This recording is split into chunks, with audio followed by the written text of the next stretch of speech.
بسم اللہ الرحمن الرحیم۔ السلام علیکم ناظرین، بلا شبہ دنیا کی تاریخ جنگ و جدل، قتل و غارت گری سے بھری پڑی ہے۔ جنگ عظیم اول کے بعد لیگ آف نیشنز 1920 میں بنائی گئی اور جنگ عظیم دوم کے بعد 1945 میں یونائٹڈ نیشنز یعنی اقوام متحدہ کے نام سے تنظیم قائم کر دی گئی تاکہ باہمی اور بین الاقوامی تنازعات مکالمے کے ذریعے طے شدہ اصول و ضوابط اور کثرت رائے سے نپٹائے جائیں۔ لیکن تاریخ گواہ ہے کہ طاقتور کو کوئی قاعدہ یا کلیہ طاقت کے استعمال سے نہیں روک سکا۔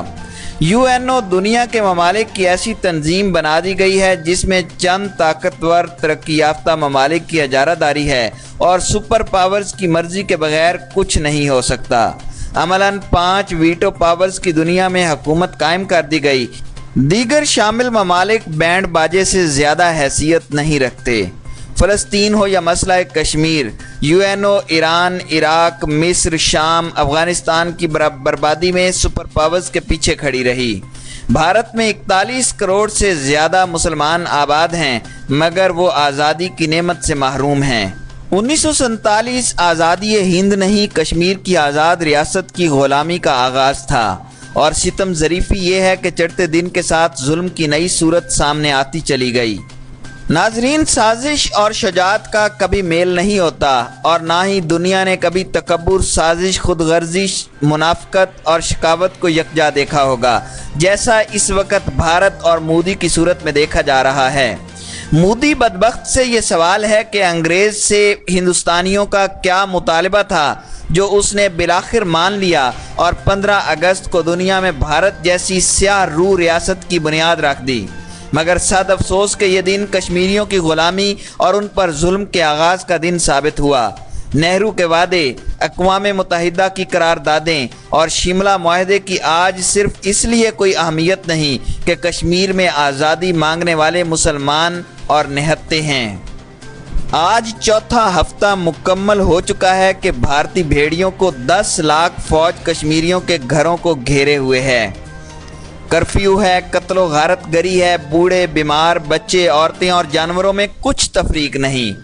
یہ سب 21ویں صدی میں ہو رہا ہے جب سوشل میڈیا اور انٹرنیٹ کے ذریعے پوری دنیا کے کسی کونے کی کوئی خبر پوشیدہ نہیں ہے، مگر اس وقت دنیا کے طاقتور ممالک اور اقوام کے ضمیر ابدی نیند سوئے ہوئے ہیں۔ صد افسوس ہمارے اپنے مودی کو ایوارڈ دے رہے ہیں۔ دراصل اس میں بھی ہماری اپنی خارجہ پالیسی کا عمل دخل ہے۔ آج وطن عزیز جن حالات سے گزر رہا ہے اس میں انتہائی دانش مندی کے ساتھ آگے بڑھنے کی ضرورت ہے۔ بھارتی حکام مکار، عیار اور انتہائی بزدل ہیں۔ دنیا کے ضمیر کو انسانیت کے حوالے سے جگایا جا سکتا ہے۔ کیا یہ لطیفہ نہیں ہے کہ صدر ٹرمپ اور صدر فرانس کہتے ہیں کہ باہمی گفت و شنید سے پرامن حل ڈھونڈو؟ ہمارے حکمرانوں کو چاہیے کہ کہیں جناب، مسئلہ حل کرنا تو بعد کی بات ہے، آپ تو سپر پاور ہیں، قتل عام تو رکوائیں، بنیادی انسانی حقوق کی پامالی تو رکوائیں۔ عزتوں کو تاتار کیا جا رہا ہے اور آپ چپ سادھے ہوئے ہیں۔ کیا کبھی کسی نے ڈاکوؤں اور قاتلوں سے مذاکرات کیے ہیں؟ ہماری میزائل ٹیکنالوجی، ایٹمی ٹیکنالوجی، جغرافیائی حیثیت بھارت سے کہیں بہتر ہے۔ فوج تعداد میں چھوٹی ہے مگر کوالٹی اور حرکت میں کہیں بہتر ہے۔ ہندوستان کی اندرونی صورتحال یہ ہے کہ لوگ سڑکوں پر سوتے ہیں اور باتھ روم تک پورے نہیں ہیں۔ ان کے قومی ادارے خسارے میں، ملک کے بڑے کاروباری قرض لے کر ملک چھوڑ چکے ہیں۔ صرف فلموں میں دکھنے والا بھارت غربت کی صورت میں دہشت گردی کے لیے بہت بڑا ایندھن رکھتا ہے جو اس کو فنا کر سکتا ہے۔